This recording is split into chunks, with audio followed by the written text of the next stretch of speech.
Institute and what we've been doing. So Matt and I are based out of the libraries. We're in the Office of Digital Research and Scholarship. I am the Immersive Scholarship DA. My name is Amanda Brito.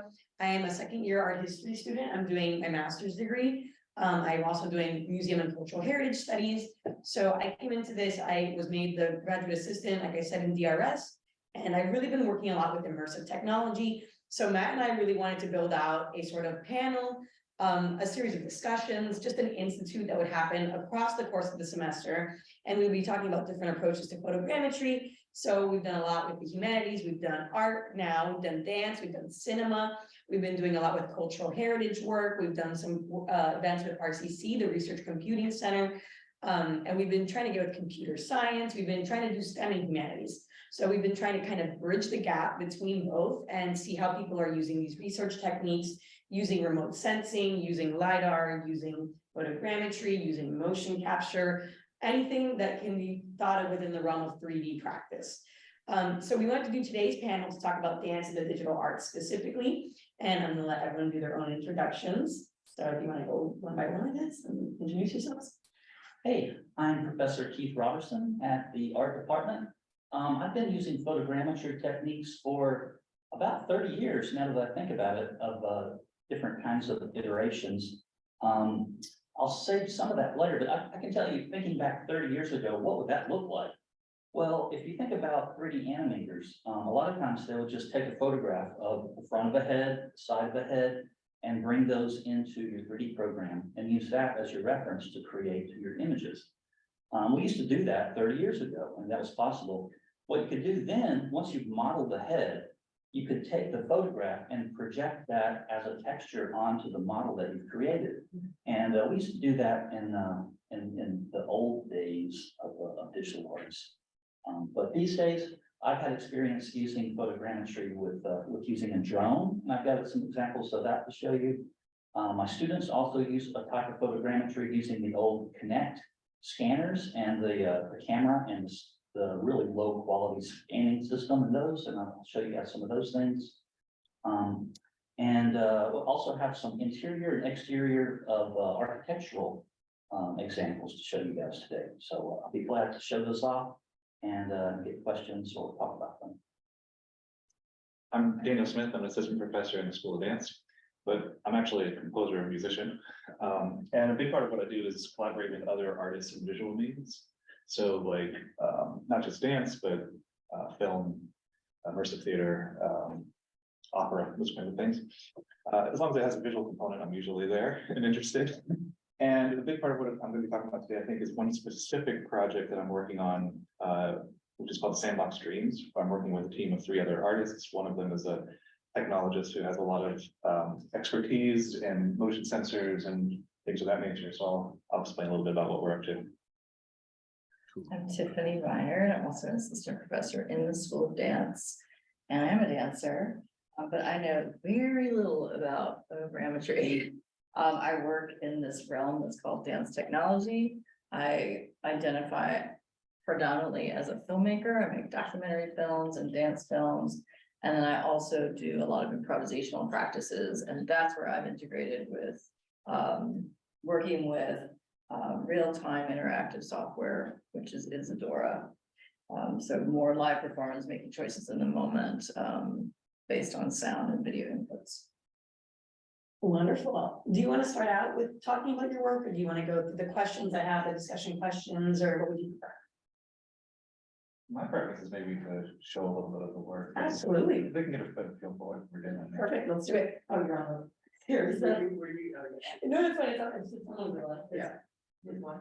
No, it's in the Mozilla. It's on the. Yeah. Yeah. Okay. I guess there. Yeah. So what you're seeing here is not actually the work that I'm involved in, but I wanted to show you what kind of a finished product sort of looks like. So this is Caroline. She's the pianist that I'm working with on this new project, which I'll show you in a minute. And this project she did with a person named Batty Palladian. He's another member of the team. So this was a 2-person team that made this, and they're 2 of the artists that I'm working with on the new project. And what's happening here is as she moves her hand, there's a sensor that's adjusting the audio soundscape. Right here, there's another motion detector on the downstage area that is adjusting the projections and generating the synthesized sound as she moves. So those are some highlights of the work that they made.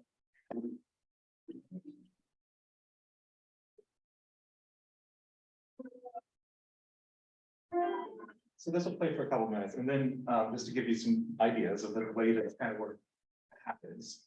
And then it'll start showing you some developmental stages of the next piece that we're working together. There's also another artist involved in the project, who's a dancer, choreographer, since been Howard. This Caroline, by the way, she got her doctorate here at FSU in music. She's now living in Atlanta. And the technologist that's part of this baddie, he's getting his PhD at Rice, so he's in Texas. So you see here, like the vertical, how high she is pitch, basically.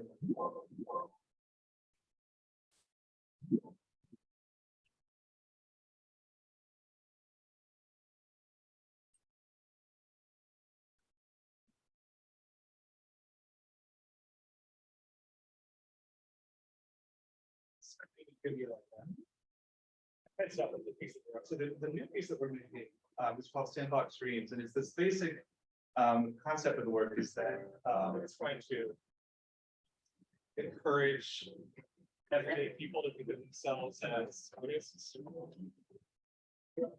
And so we're making like a museum installation that does a lot of this same kind of stuff, so that people can go in there and play with it themselves. And there's a performance element where Caroline plays and Ben will dance. And then there's other elements where it's like free reign, where the audience gets to do kind of whatever they want. All right, so we'll start to see some developmental stuff here. This was one of the initial images that Batty created. So the idea of having 3 different projectors in the space, piano in the space. These aren't the real projections. He was just putting templates in and trying to figure out what kind of shape of the venue we're looking for. We figured this would be really useful for museum exhibitions and things of that nature. So that's kind of the first stage was figuring out the shape of all of the objects in the room. And then here is some of the initial technology that we're starting to play with. So we are creating these boxes, which are actually going to be covered with sand, hence the sand boxes. And as people move the sand that's on them, it'll adjust the lighting in the room. We just have a small little sample of the light here, but we'll have actually 4 large lights in the room that adjust.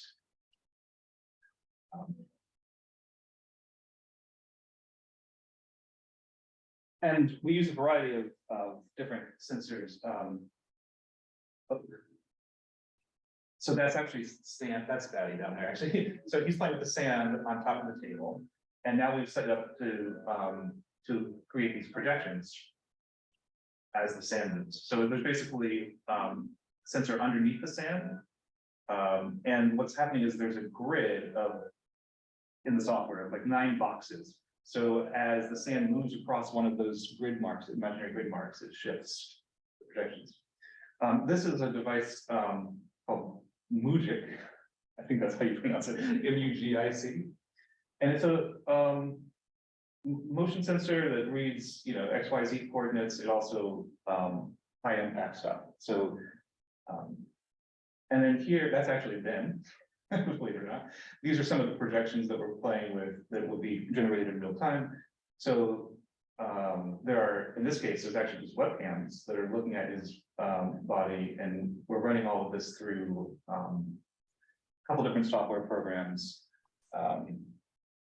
But the this is actually going to be Touch Designer, and then going through Max MSP.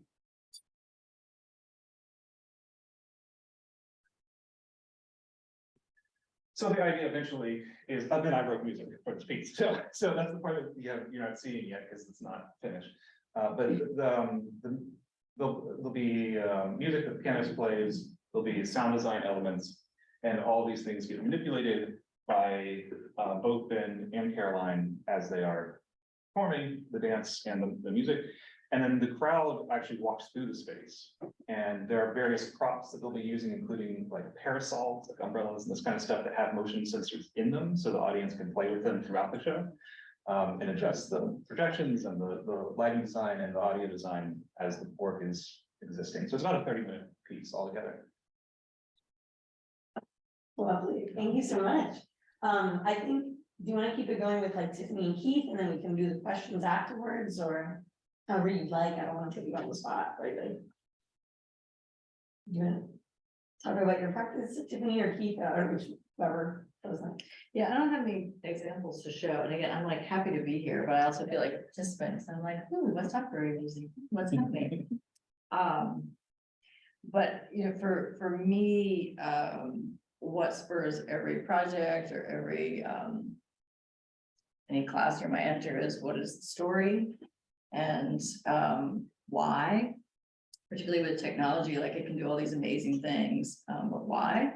What's the motivator behind it?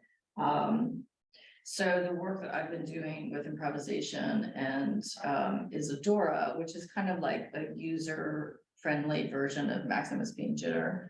A little more less coding involved. It's like a little more accessible, but that has been about how do we have a conversation? How do we share space? How do we move together? And a lot of this started when we were during the pandemic, and I was setting up 2 different spaces so they could be socially distanced, and taking it a step further, they can't see each other even though they may be on the other side of the wall. So they're working through live feed cameras and using a difference effect, which is maybe similar to what that last image of Ben, where, you know, if they're completely motionless, they disappear. As soon as they start moving, it's picking up on the light on the edges of the body. So it was about listening and when are you taking up too much space? When do you need to step back? When do you need to speak? So these are things that I work on improvisationally in a dance studio. Of well, how do we notice our assumptions and expectations around our movements and our actions? And this could be easily translated to our words and our conversations and our social circles and how we interact in the world. So that's also connected to all the documentary work I do, which is about there's some story that feels like it needs to be told. It tends to be focused on the issue of justice. So those range from topics on immigration, LGBTQ issues, racial profiling, PTSD and trauma. So that's just a little snippet, but sorry I didn't bring anything. No. I can pull up a clip online maybe after, because you've already got your stuff in, but I can. Yeah, absolutely. We can do it for the end, and we can just, we'll include the clip or whenever we finish the panel. And I guess Keith, it leaves you. So you want to pull up? Okay. Yeah, do you mind if I move to the? Go ahead. I don't have things too organized. I just dropped in a few things that I can Hey, all. share. Sorry, just to interrupt really quickly. For those of you presenting in the room, just so that the Zoom participants can see what you're looking at, with the screen on our screens is a tiny little postage stamp. So if you're doing anything screen-wise, do you mind sharing screen from the presenter panel? Yeah, can I share the entire screen? Yeah. Oh, you're gonna have to enable it, Matt. It says host disabled. All right, there you go. There we go. All right, let's see.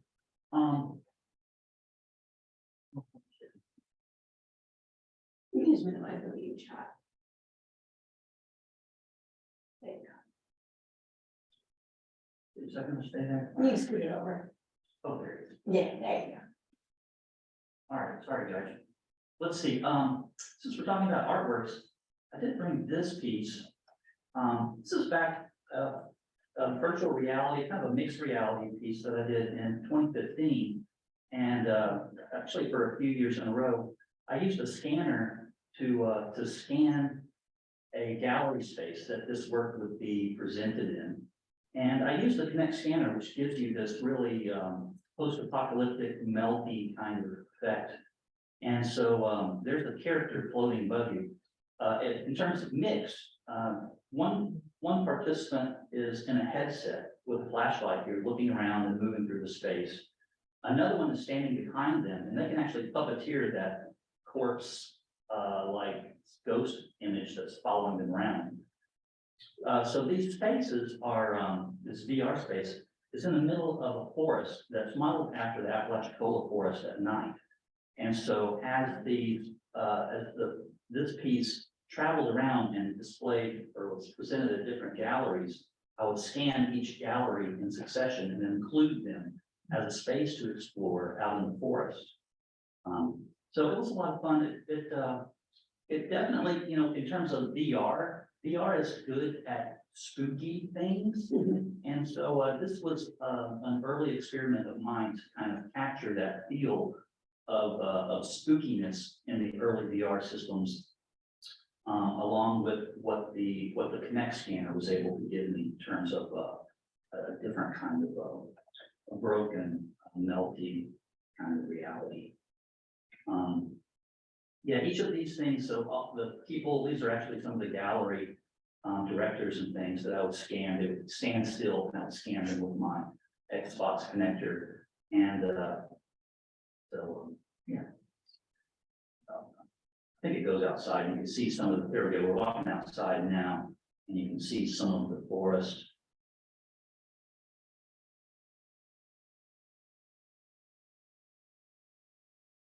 Sky. Let's see, other things. We do have a motion capture studio that Tiffany and I have been messing around with this semester and intend to do more with. She's done probably more in terms of real motion capture than I have. But let's see here. Here's our studio, and this is running a software package to track a figure and props in space. And for us, in terms of our students, they can design their characters, build them, rig them, and then perform them in our motion capture space. And so a lot of times when we're doing that, we'll just use that same kind of scanning technique to just scan them quickly, just to get a figure in space and play with them. This one's a more advanced one. This one's actually done using a photogrammetry program called Reality Capture, which is a great program because you can just basically take some photographs or video clips of your object and throw them into the program, and it'll give you a relatively high fidelity kind of model.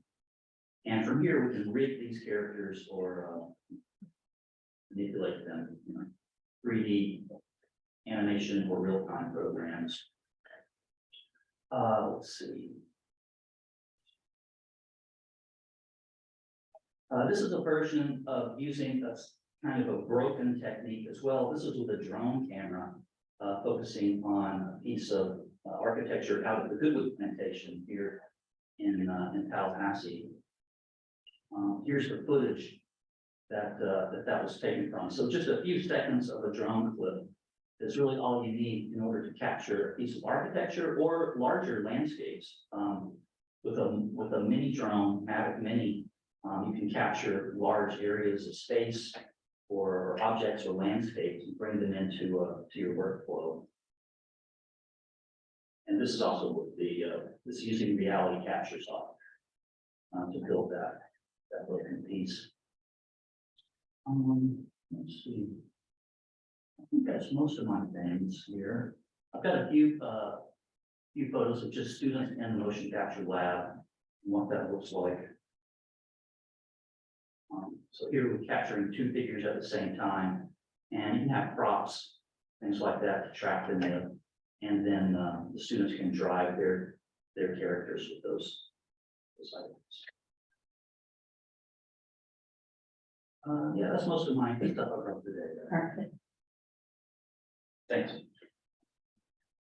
All right, lovely. So the reason that Matt and I, when I was putting this panel together, what I was really interested in is talking about immersive technologies. So all three of you have a certain aspect of immersion in your practices, and really the intersection. So really the name Photogrammetry Institute is a little bit of a misnomer because we do a lot more than just photogrammetry. It's not just limited to that. So we were really thinking a lot about immersive practices and techniques and how photogrammetry, motion capture, remote sensing can all be used and integrated into art practices. So what I really wanted to open the discussion with was what inspired you to begin thinking immersively about your practice, if there was any sort of point where you thought that you wanted to go more immersive rather than traditional. Because at least for me, as an art historian, when I first came into the program, I was working within very traditional research. I was working within the certain confines of art, or historical like canon. And then when I started working with Matt in the digital humanities, it really kind of expanded my worldview in terms of thinking. I work on the Caribbean, so thinking about the Caribbean immersively, about remote scanning, doing 3D scanning of architecture, cultural heritage, thinking about practices in the Caribbean and art practices that were immersive in dance, in cinema, in film, in art as well. So I really just was interested in thinking about how you guys came to this point in your practice where you're like, I want to do something that's more experimental rather than traditional. I'm happy to start that off. Yeah, absolutely. Well, I think the first thing I would want to say is that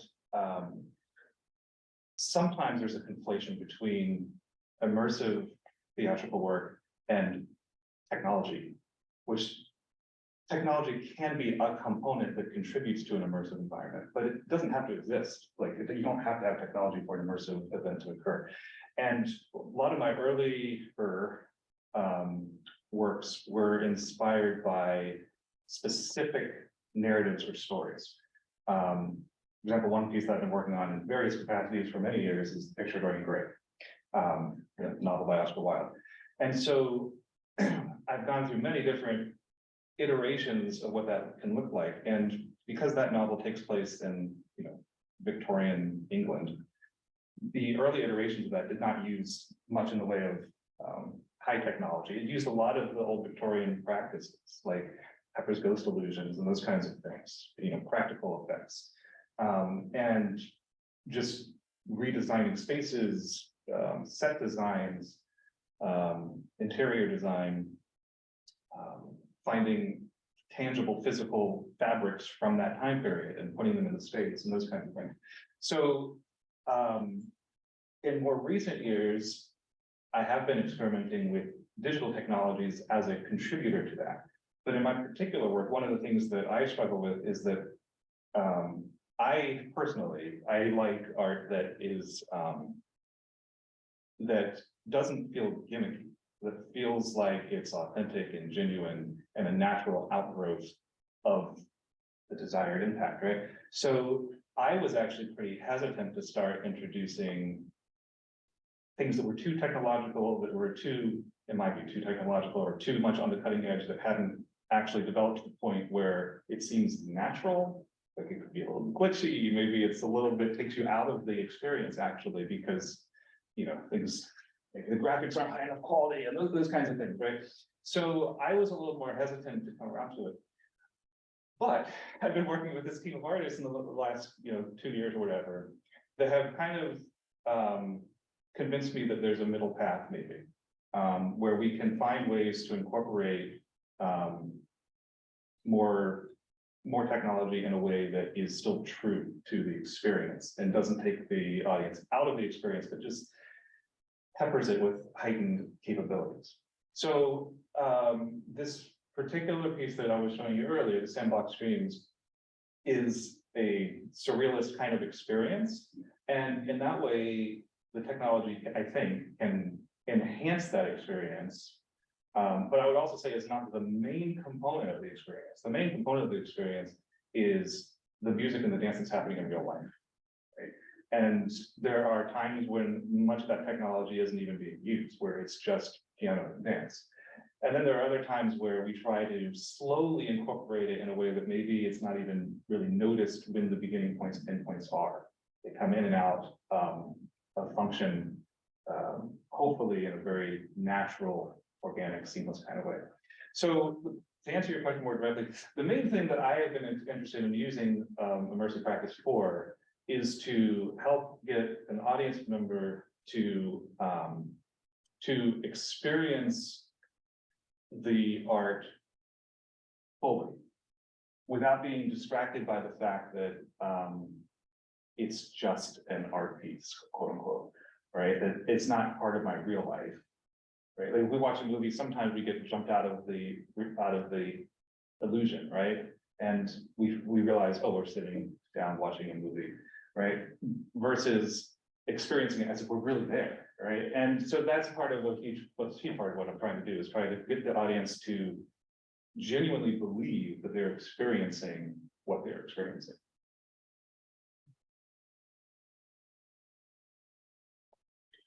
Yeah, the word community came to mind when you mentioned immersion, or that comes up for me. I feel like I've always been experimental, and the immersion of being a punk teenager and going to shows and hearing music, and really those are origins of dance training, of mosh pits and slam dancing, and the kind of the energy of the space, and then working in nightclubs as a dancer, which is how I came to dance, was to get, more grace on that stage. And that is an immersive environment. And then teaching dance for me is about community and feeling the energy of the space, and getting buy-in from everybody.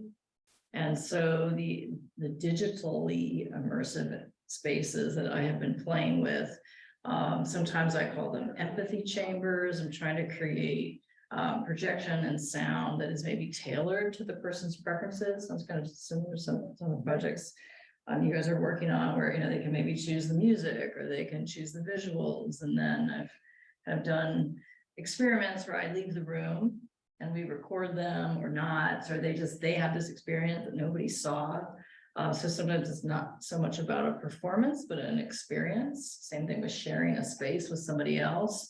It's not so much about the slick visuals, but like, what did it feel like? How did that change the way you moved when you were in somebody else's space? How are you gaining empathy about their choices and their preferences? So yeah, we're community came to mind. I don't know how to respond. Let's see.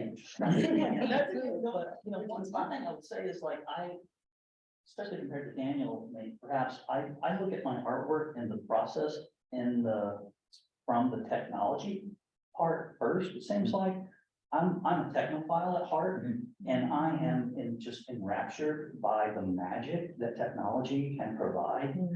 And so that's what draws me into it. And a lot of times that's where my artwork starts, is by just figuring out for myself how to do this magic trick. And from there, once I can do the magic trick, then it's not magic for me. And so I've got to push it further. And usually what that means is pushing the technology until it breaks. And then where that technology breaks, that's a medium in itself. That kind of, for me, that shows that where the boundaries of technology can be an aesthetic medium in themselves. And so, that's one thing I like to do, is use technology in ways that the programmers or the designers don't want it to be used or never imagine they can be used. And that means a lot of times it doesn't look pretty. It makes it looks broken, it looks melted. And so from that standpoint, exploring that territory, I try to find, okay, we're going to find something meaningful in this. What is this talking about? Marshall McLuhan coined that term. The medium is the message, but the actual title of the book is "The Medium is the Massage," and how that the medium itself can interact with our brain and massage it. It's not a message. It's a subconscious kind of interaction that I'm looking for. And to me, that's interesting, because that kind of experience predates, like if you think in terms of evolutionary psychology, that kind of experience predates language. And so you can reach a part of the brain that can bypass language as a technology in itself. What language is so? I'm talking random here, but that's something that I kind of look for, and I guess how I would express some of the basis of why I make artwork and what some of my art's about. Yeah, I think that dance and the language is so elementary. It's, touch is the first intelligence, like, we didn't come out speaking. It's a secondary intelligence to like sensory experience. So, yeah. And then it's interesting that you're all talking about language as well, because something that Matt and I have really negotiated a lot is what makes something immersive, right? Rather than, like, we have some lists here, like I have some words: interactive, participatory, virtual, expansive, augmented, sensory. Like, how did we in our office come to use the word immersive for immersive scholarship? Like, why did we settle on that term, and what do we think of immersive the way that we think about it? So what are my interests? Some of you have already touched on it already, but thinking about if you like the use of the word immersive in terms of your practice, or do you think that there are other words that better describe it? Or are you set that like immersive is good? Because sometimes, like you're saying, that these loaded implications of immersive, thinking about technology, there are other ways for practice or an artwork to be immersive without necessarily needing a technological component. Yeah, so if you want my blunt opinion, I sometimes take offense of the trendiness of the word. Right. And I think a lot of folks honestly use that word, and I wouldn't consider it, of course, because, well, I'll give you an example. So in the dance world, there's a concept of doing site-specific work. Okay, and site-specific work is just when, I don't say just, it's when you perform a work in a specific location. Usually it's not on a proscenium stage, it's someplace else. And that can be an immersive experience, but it's not, in my view, necessarily an immersive experience. But a lot of dance creators who make site-specific work will initially jump to saying it's immersive because it's a very trendy, popular Yes. thing right now. Yes. And to me, that is distorting the term. I'm just being Absolutely. blunt. No, yeah, no, absolutely. So for me, like, what actually makes something immersive, it's the generation, it's the attempt at a generation of illusion, in which the audience member is in the experience, right? So to me, a lot of art has tried to accomplish. You go back to the Kunstwerk and Wagner and the total artwork theater and all of that stuff, right? That's essentially what they were trying to do. They're trying to create an entire experience that controls the environment, it controls the sounds that you hear, the sights that you see, so that you, as an audience member, are inside the work rather than behind the fourth wall and observing the work as an outsider. So to me, the critical component is that the audience member is inside the work. And that can take a lot of different formats. But going back to the site-specific thing, if I'm, as an audience member, over here, watching the work being performed on a tree, to me, that's not immersive. I'm still behind a wall, an invisible wall, watching a presentational work, rather than being inside the work as its experience. So, yeah, to me, that's the essential part. Can you share a little about the immersive experience? I have the fortune to go to a piece at your house. So just hearing you talk about that, I was like, oh, I feel the difference in those kind of activities, but could you share just a little bit about, because that I feel like is an example of an immersive performance. So she's talking about a piece that we did called the Unspoken. That Ben, by the way, actually, Ben is my husband. So he's the dancer choreographer who made that piece, and I was the composer for it. But what we were doing there is, what he was doing there was taking as a jumping off point, scenes from Picture of Dorian Gray and completely abstracting. And then he redesigned our entire house to seem like Victorian London. So, so he bought fabrics from British fabric stores that carry the same materials that were used back in the 1800s. And he made curtains out of it, so that when you enter the house, you have to like brush through these curtains. It's a very tactile kind of experience. The costumes that were being worn by the various performers were inspired by those kinds of experiences. You're drinking beverages that may have been served at that time. Your, the performers are wearing perfumes that were common fragrances at that time, right? It's like trying to get at all of the senses that we can to kind of overwrite your brain code and make it believe that you're actually in another place, you're in another country, you're in another time. Yeah, that feeling of sensory comes up and also just makes me think about, or I stress this in the technology classes I teach. We're often talking about, we mean digital technology versus like indigenous technologies, agriculture, a pencil, a pen, like all of those things are technology, costume design. That comes up for me a lot with the word technology. And there was a good bit of technology in that show, even like this, the speakers, they'd install speakers all throughout our house. Right.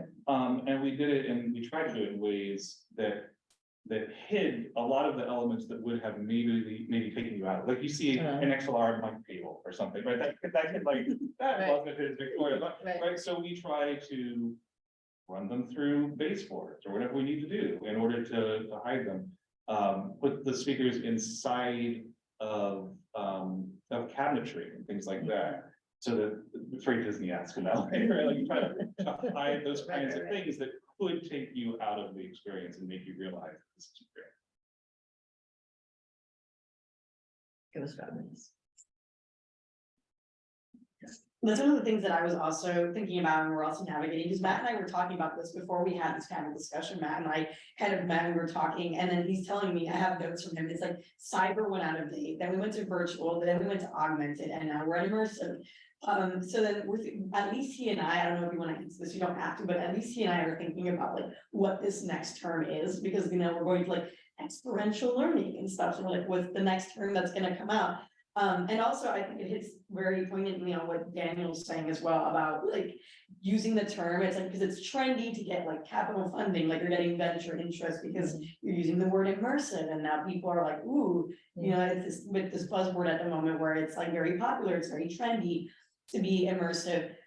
So I guess that's kind of tying into my next question, which is what are some of the challenges of working with these forms of media, immersive or otherwise? Like I was gonna ask Keith as well about photogrammetry, because Marcelina and I, so Marcelina's here, she's with RCC with Research Computing Center, and a lot of the challenges that we have with photogrammetry is like scanning, and if you're scanning something that's too thin, it won't capture the other side, or if you're scanning metal and you get reflections, or if you're scanning a building and the lighting atmospheric conditions aren't just right, the shades and the shadows on it are all kinds of weird.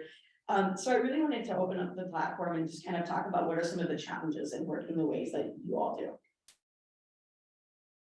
Well, as I mentioned, I like those messages. Yeah.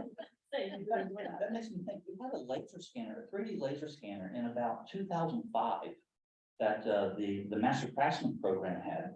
And it literally looked like, it weighed about 200 pounds. And it looked like, you know, the old school 8x10 photography cameras. And it would take about a minute to, you could see the laser scanning the object, and it gave the worst scans. Yeah. If the surface wasn't perfect, the lighting wasn't perfect. But that, you know, actually, that's one of the things that led me to the kind of aesthetic that I like, that I showed with the Melty Connect scanners. It's Yeah. like that, you can't, you know, a lot of that back then, you just couldn't fix it. It wasn't possible. And so you had to kind of live with it. But I don't know, I guess that's, and if you think about it in these terms, technology affects our aesthetics, you know, but these days, very high saturation color palettes like Mario Kart color palettes look good to us. But back in the 80s, that looked terrible. That was a terrible aesthetic, and it was not accepted in most art schools, you know, like us, like here, as being, you know, computery. It looks computery because, and that's still a big issue. A lot of digital artists use very high saturation colors when they're just learning, you know, and it takes a long time to like dial that back. But these days, and it's an aesthetic in itself, and so are things like the trappings of virtual reality and polygons and how those things look. You know, we're accepting more of those things, and if you project out in the future, rather than us adapting or, well, rather than, well, the technology is going to adapt better to us. They're going to give us higher fidelity things, but we're also going to adapt more to the technologies. There's a great study that showed that the uncanny valley effect, Yes. that, as you get closer to realistic portrayal of humans, it looks uncanny and bad, aesthetically bad, right? But the psychology studies show that is predominantly affects older people, and that for millennials or younger generations who grew up around looking at, fake or falsified humans, it doesn't apply to them or hardly at all. And so if you extrapolate from that, it's pretty interesting to me to think about how aesthetics are going to change in the near. Challenges, well, the challenges for me are mainly the time and the money. As an example, so this sandbox stream is premiering next month down in Tampa, and we have the morning before the premiere, so it premieres at night, and the morning before is when we get access to the location. So we have all this technology that we have to install in the space, basically in one day, or a little more than a day. And that raises my blood pressure. And it gets me excited because there's things that could go wrong and things couldn't work. Maybe I have bad cables or something. Yeah. So that is a thing, is getting the time, not just the creational time, but the actual install time sometimes is a lot with the kind of work that we're doing. And then the cost of, just speaking of cables, yesterday I bought $400 of cables, like, so that's just VMX cables, XLR cables, those kinds of things that are needed for the work. So, yeah, I mean, costs can get high very quickly because we're not even talking about we're just talking about peripheries. I think time to spend experimenting, and because it takes so much time, and I'm kind of split between a studio practice, which also takes a lot of time to like prepare your body, and then also just philosophically spaces to experiment. I'm in a department that's very focused on product, or that's also part of the institution. So also an interest and a willingness for things to be messy and in between state.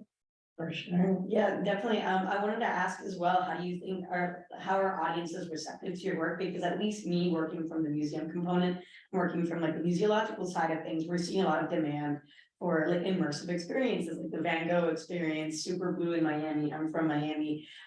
Thinking about these experiences that people are moving more towards, like they want to be participatory art, they want to be in it, they want to move, and they want to have it immerse them around them, they want to be inside of it, like you're talking about, Daniel.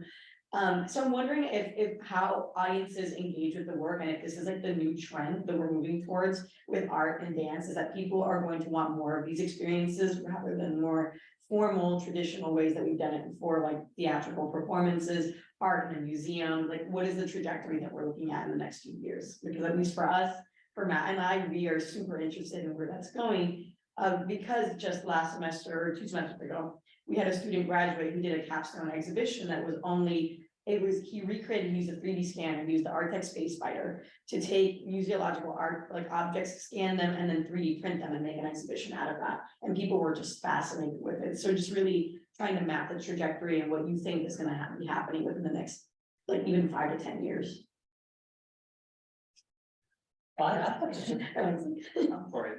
to mention, like, I went to the Meow Wolf. I don't know if you guys know about the Meow Wolf things, but to me, that's a great comparison to what some of these projection-based experiences are. I hear a lot of audiences talking about the Van Gogh exhibits and things like that as sorely lacking because they are merely projections. As opposed to something like Meow Wolf, that's like 200 artists building sculptures and projections and complete reality. It's a Disney World. Yes. As a model for contemporary art galleries, I think that's the direction. And while projections of things have a place, we're going to see continued progress to demands from audience for more things like the Meow Wolf Absolutely. I was gonna say there's one in Oklahoma City. I lived there briefly. It's called Factory of Squirrel. And it's like this whole immersive experience, but for real, like you can climb on the work, you can touch it, you can feel it. You're playing video games, you're moving, it's VR, it's AI, it's everything, and it's stunning. And just talking about that, yeah, I was just thinking of Yellow as well. Matt just posted a link to it in the chat, but yeah, It's, I could spend an entire hour just talking about this. absolutely. So for me, okay, I think if you talk to people who are like in the field of immersive dance theater, they usually point to a couple of companies that are like the benchmarks of high quality work. And, Yeah. and one of them is a company called Fairfield Projects, who created a work in New York called Vinci Film, which is, well, to this day, one of the greatest pieces of art I've ever experienced in my life. Like, it was an incredible experience to be in that. It was, and the thing that made that show and other shows like this really, really successful is the poignancy of it. It's very moving work, and it's very personal work. We have many experiences that are just you and one performer in a closet. And it's like I'm just moving tears because of the vulnerability of the performers and all of that. So I think personally that while some of the very large scale big industry players who create these big play spaces, those things will of course have a lot of success. We see this Disney and the Harry Potter world, all those things like Star Wars, like those are all forms of immersive theater essentially. So like, of course those things are going to be huge. My hope is that there is enough support for these smaller companies that are doing this very personal, intense, vulnerable as well. So that's my wish. I don't know if it'll happen or not, but I hope that there's enough support there. One of the big challenges to that, especially in large cities, is the cost of venues. The cost of renting spaces in order to transform them and create art in them and to continue leasing them so that audiences can come. That's extremely hard. I mean, I've crunched the numbers of places like New York and trying to figure out how to make that work. It's very hard. I mean, because you have to have enough audience members who are willing to pay enough money to come and experience this, which is, even though we talk about it being popular, it's still fairly niche. I mean, there's a lot more people who are streaming Netflix than are coming to my immersive theater shows. So yeah, I think that there'll probably continue to be some growth and development in these worlds, and I think that the big industry players probably will continue to lay down these sort of landmark experiences in big cities. It's those smaller companies that I am wanting to support. Yeah. I'm not a great predictor of trends, but the thing that it made me think about is, and having a child and a 14-year-old, that people are going to increasingly want control and interactivity. Just watching her being, picking up a phone at 2 and immediately knowing what to do, and the touch and the interaction with it. It's like that. And the increase of I think AI is going to take over. It is taking over. What's happening. But that desire to like have a physical experience to contrast also a flat screen experience. Like that we need touch to survive. Like babies will die if they don't receive like physical contact. So I do think there's like a craving about interactive experiences. Yeah, this is something that we talk about as well in like MCHS track, Museum of Cultural Heritage thing is that corporate aspect that you're talking about the financial and the money aspect of it is thinking about like all these companies that are going out and they're digitizing like Mayan ruins and making assets out of them and being like, you can use this in your film or your video game.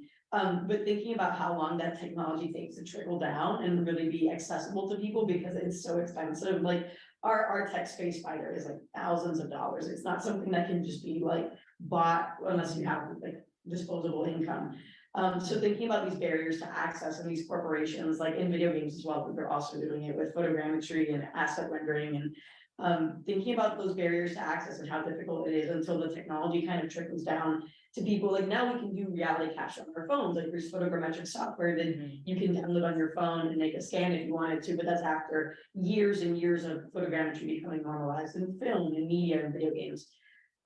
So I guess my last question that I wanted to round this out with, because I want to give Keith time to do his demo, is really like, where do you think, at least, I'm coming at this from an art historian's perspective, but where do you think the scholarship stands in like dance and art in terms of your practices? Do you think that there's like sort of like rigidity? I don't know if that's a word, like rigid, or is it more flexible? Like, is it accepting your work? Because at least with me, I know it's been recorded, but at least with me in the art history department, there's like the interest in photogrammetry, immersive scholarship, and digital humanities is there, but it's not quite there yet.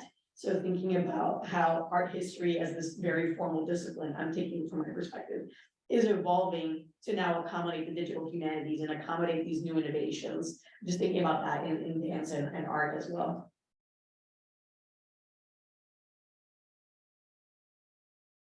I slip between the cracks. Yeah, Like, you yeah. know, I'm in this kind of weird material, like dance films, and people don't have any idea I'm a dancer, or they don't have any idea I'm a filmmaker, so I feel like I'm kind of wedged between the cracks. Right. But did just receive a tenure promotion, so I somehow like made it through. Wonderful.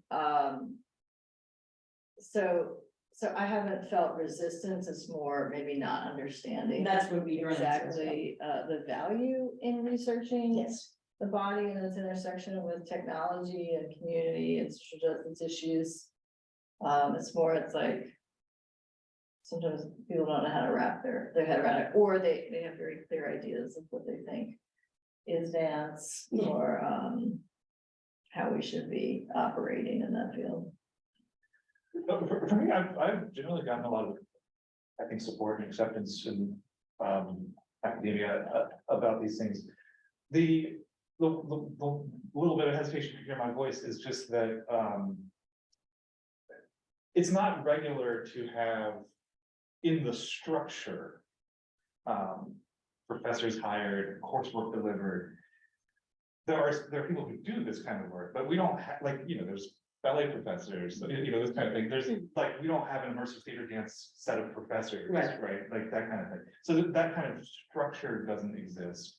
But it seems like there's, at least in my experience, a lot of openness and interest in the content. They just don't have the bodies as employees. Right. That's interesting to me that you say that, because as well as our department, I think there's gonna be a move toward that, but Classics got somebody in the digital humanities, Steven Sampson, so they're kind of expanding, and that's, yeah, he's nodding in my sleeve, but yes. But we've kind of been, I've noticed the trend in the university as I've been researching and organizing these events, is that there is a trend coming out where we're getting more like digital humanities scholars, like a specialist in the department, like in Classics as well. I'm sure at some point art history will probably get one as well, just because of the work that I've been doing with Matt and Yatil before me, who also graduated from the program. And then thinking of getting these people in the departments, like bringing in a specialist that's like, I do digital XYZ or other, that's their own thing, like that's their specialization, so. For me, in the arts department, we tend to steer our students towards contemporary arts galleries. Yeah. And frankly, that is a very schizophrenic field right now. That is at odds with each other. And it's mainly because of the disparities. Art is now the #1 way that the upper class invest, the Yes. biggest paying investments. And so artists are at this weird crossroads, because a lot of artists don't want anything to do with that. No, I do art to learn about the world and to share that learning with others. And that's what I care about. And that's not what contemporary arts values in a huge sense, because of the influence of money. And if you look at who the top artists in the world are, they're all backed by that side of culture. So it's at a very interesting crossroads. I tend to not want to do that. I had a studio visit a couple of years ago by the curator for the Orlando Museum of Contemporary Art. And I pitched to him some ideas for an exhibit. He enjoyed some of my work, but we had a bit of a heated discussion, because one of the issues I pitched were a an interactive Florida exhibit where the user could control the destruction along the coastline of houses and brush and water. And I described it to him as a game, and I referenced him about other games and things where I got certain kind of aspects from it. And he could not accept that games were art. He would not, he just could not wrap his brain around. Yes. Even though he was showing interactive works in his thing, he did not. And so I never got that exhibit at the University of.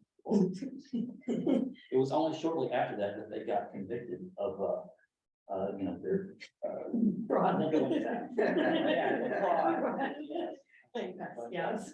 But that, and I try to open up with students in the department because contemporary art only represents 3% of the arts industry.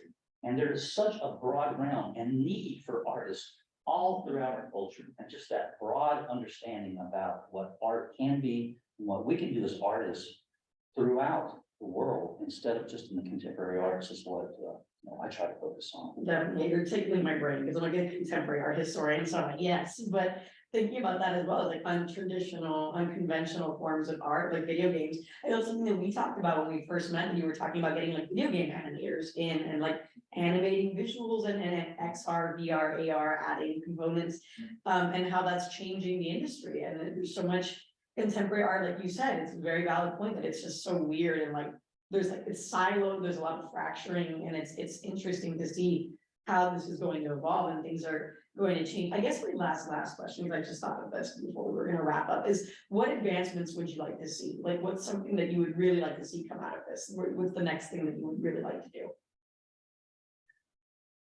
What I would actually like, so I'm very interested in dance coupled with augmented reality. Yeah, so this is kind of connected to what we were talking about.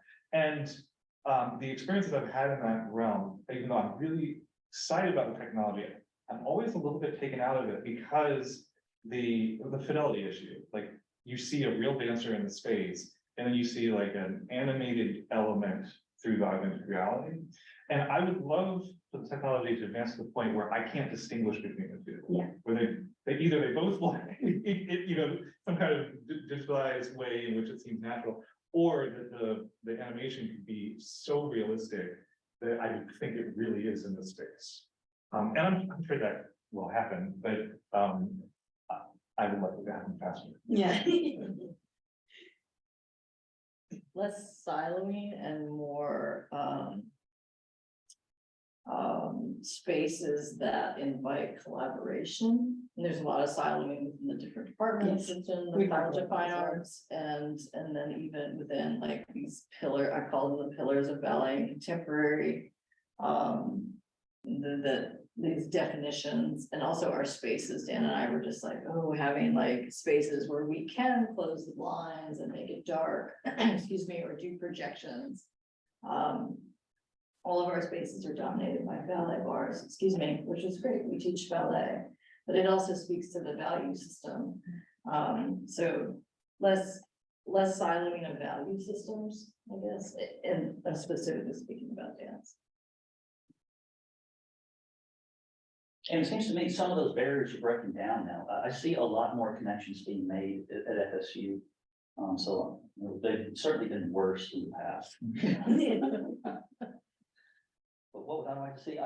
I love the idea of the augmented reality. I'm actually, if I Teach a could, class, Dan. Yeah. I'm working with two other faculty right now. We're doing a project where the students will, we're going to plant trees on campus and then have a performance ceremony with the tree planting that includes augmented reality sculptures that will be animated above those areas, and with students doing performance work, some with the planting. So there's a lot of interesting things there that could be. I like the idea of the augmented reality stuff, and in fact, with the new Gail Rubini lab, that might be something interesting to try to collaborate with, building a project that could be AR, because the new headsets can really do that kind of AR. Some of that kind of check it out. Yeah, that's what I was mentioning. Okay, good. Something new. immersive, it's called, and they're using the word immersive, right? Yeah. For the space, Mhm. the Gallerini space.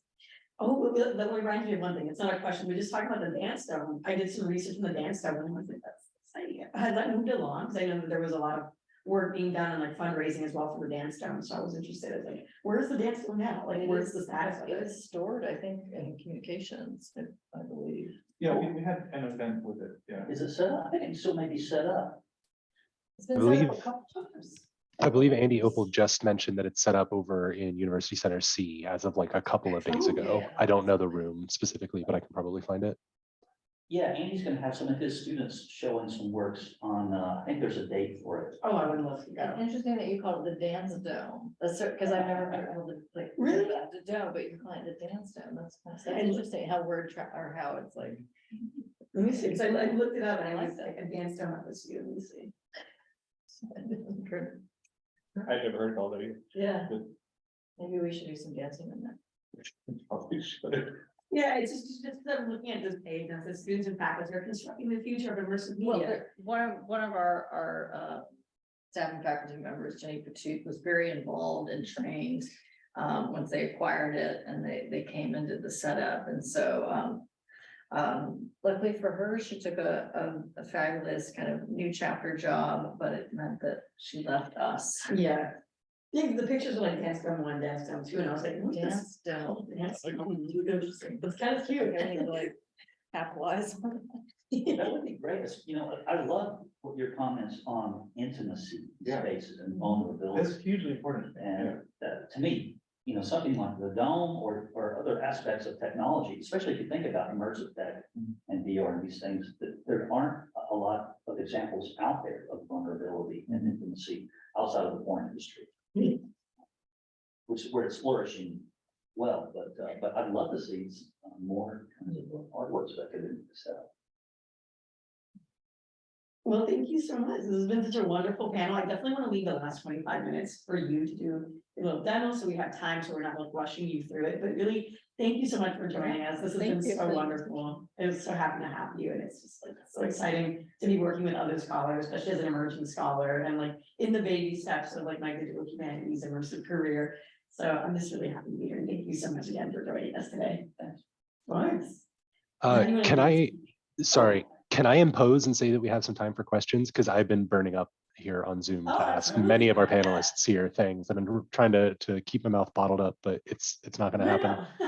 No, do it So for sure. yeah, so two things. First one is, Daniel, do you mind sharing the name of the art installation that you were talking about? That was the extremely like the moving intimate space you were talking about. The audio on Zoom was a little bit fuzzy and we didn't necessarily hear it. Yeah, that piece is called Then She Fell, but it's actually no longer running. I think during COVID it shut down and I think it never came back. Okay. But the company that makes it is Third Rail Project. They've had several extremely powerful works that they've made. So Does that look like the right one in the chat? Then shefell.com. Just for info for posterity's sake for the recording. yeah, do you mind opening that and we can see? Yes. Yeah, okay, great. Thank you so much.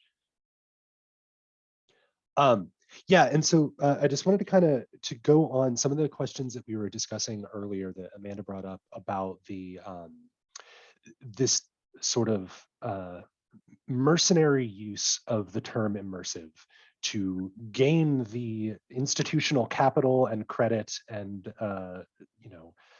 again, Tiffany, congratulations on tenure. That's a major part of what we're interested in doing because we're using this term so that people can start to get credit for it in the ways that we're doing the work that we're interested in, which can be, nebulous and vague and not specific, but sort of consciously winking at the fact that we understand that it's vague. But I wanted to ask specifically, so you're all kind of working at different aspects of this. Keith, I know you're thinking about the sort of like immersive being the virtual engagement using digital technologies, and you're thinking about augmented reality, virtual reality, and things like that, and thinking about a sort of like 3D computer generated first environment where the experience is happening sort of mediated through that technology. What I wanted to do is I wanted to connect that with some of the things that Daniel, you were saying were happening with this fascinating picture of Dorian Gray thing. And I'm a historian. I come from the realm of classics and medieval history. And what I'm really interested in is this idea of like a hyper literalist understanding of what technology means. And so thinking about like the history of computing, the first computer being the Jacquard loom, right? So we're thinking about like textile technologies being computers.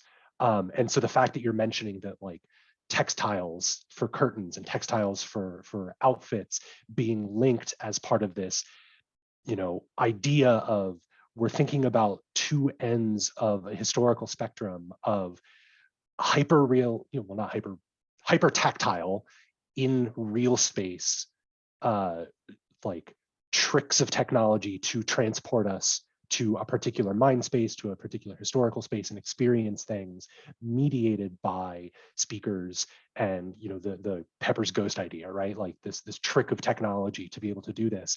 And then we have what Keith is doing, where you put on a headset and it's mediated through, again, mirrors and lights and projection and this sort of like computer aided thing. I just love this idea that there's this continuity here, that we're thinking about one being accepted into modern space where we're allowed to sort of do experiential and sort of tactile and sensory experience so that we're transported mentally, and the other we still see as technological.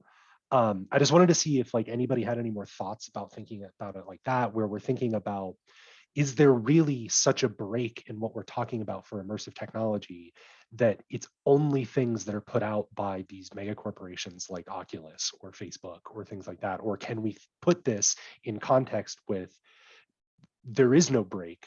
These spaces or these experiences all have a place within museum canon, with dance canon, with theater canon.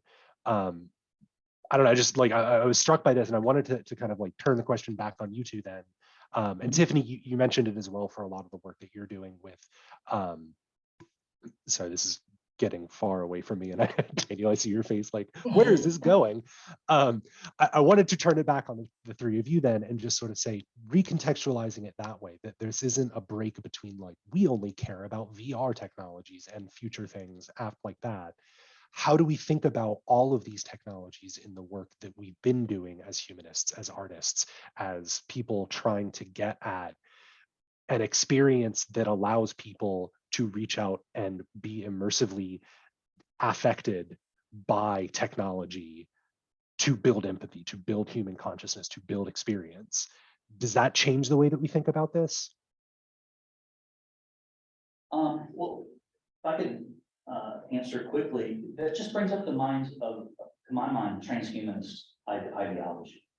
As we see technology becoming more invisible, all these big headsets, these things, they're going to disappear, and they're going to be incorporated into our bodies. The internet itself, our body doesn't end at our skin. The environment that we are in is part of our own corporal bodies.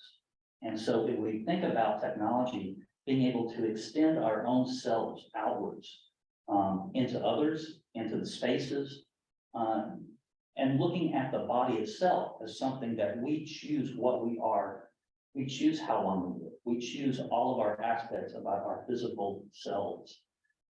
That's an art in itself of what those things become. And so I get a lot of inspiration from transhumanist writers who talk in broad or far out aspects of what that might be, and describing future worlds about what we might be when our bodies have transformed and when our environments have transformed. Just yesterday, I saw there's a camera that you can buy now, and the camera is 0.5 millimeter squared. And it just goes to show how fast we're progressing. We all know how fast all of the AI tools are progressing, and how these things are going to impact our ability to seamlessly integrate with this virtual whatever it is that we share with everybody else. So it's frightening and inspiring, because we're animals, And a lot of the psychology that we have embedded in us won't change fast enough to adapt to the technologies. We're seeing those problems right now. So it's a big, it both poses a future that's really interesting and inspiring and full of possibilities. But with the question of how can we adapt as evolutionary driven animals to these things? My initial response, I think, is that I would just make sure my position is clear. I absolutely view digital technologies through tactile elements as a spectrum of the same kinds of things.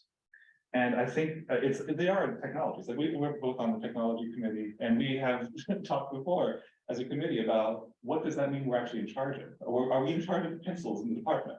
Right? Those kinds of questions, like where do you draw the line about where does like technology begin? Sometimes it's just semantic, I guess. But so yes, I do see them as a spectrum. And I think that maybe one of the things that is underneath my motivations of talking about these things in these ways is that much of the financial support is for the digital technologies. And as soon as I mention in a grant that we're doing something with motion sensors or LiDAR, there's a lot more money suddenly flowing. It's like, where did this stuff come from? But if I mention that we need to purchase antique glassware, which we did. We went to antique store after antique store trying to find glassware from the 1800s. There's not much money for that in the industry because just go get some plasticware from the dollar store, right? This kind of thing. And so in a way, it's almost, I'm almost coming at it from the opposite. It's like, can we please acknowledge that buying curtains is immersive technology?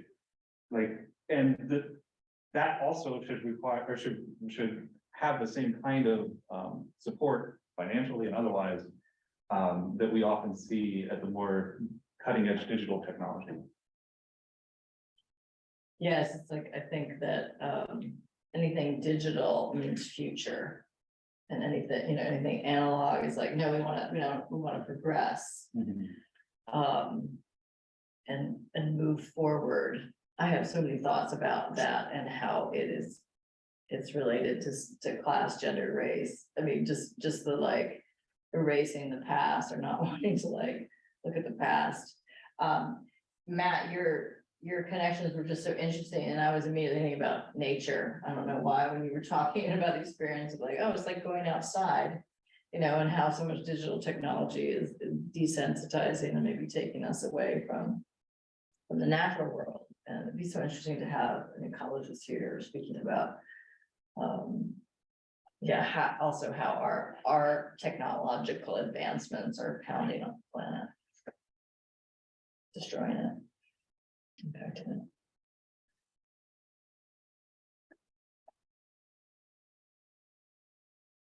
Is that the only question you have, Matt, or anything else? Yeah, I just thank you all so much. I just love having these conversations. I think I'm in the weird position of being a technologist while primarily rejecting the technology aspect and wanting to be a humanist more than that. But it's fun because I get to be here and be like this unapologetic cynic of like, yeah, we're gonna do 3D, but like, should we? It's fun. I like that. But yeah, no, I really, I'm Tiffany, you mentioned, or maybe it was Daniel, I think you mentioned just like the semantics of all of this sort of being the root of all of the things. And like, again, like we're thinking of digital technologies, but like, what are the digital primary like tools that we interact with every day? It's like our actual digits, right? Like, so it's interesting to just thinking about like these semantic aspects of like, how does craft production exist? Well, it's skill based and it's technique based, and it's still a primarily physical medium by which we interact with the world, and then we kind of do our Homo sapiens thing and like think about it a little bit more and complicate it and make it more weird. So it's just really interesting, and I just love having these conversations from people that are very engaged with thinking about the Keith, as you mentioned, how to do the thing so that it breaks, so that we can figure out how to do it differently or better, but then still thinking about Daniel, but why can't I get money for authentic glassware, because that's just as much an important part of this experience as $400 worth of cables. Like it's all kind of tied up together. I just love talking about all of this. So I don't have any other questions that won't spend another hour getting us down into rabbit hole. So I just wanted to thank you all very much. And sorry I can't be there. I'm still kind of getting over the thing that we all don't want to catch. Wonderful. Do you want to move it over, Keith, to the demo or? Yeah, I just brought a Connect scanner if anybody wants to play around, but yeah. Nothing Absolutely. official.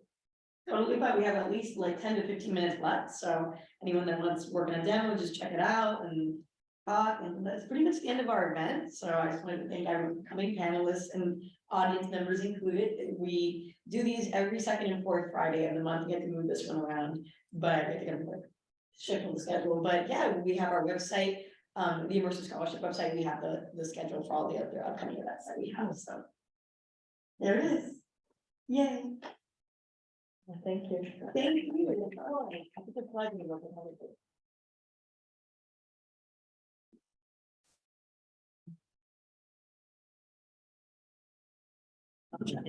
I'm trying to see the demo. I'm trying to see the stands.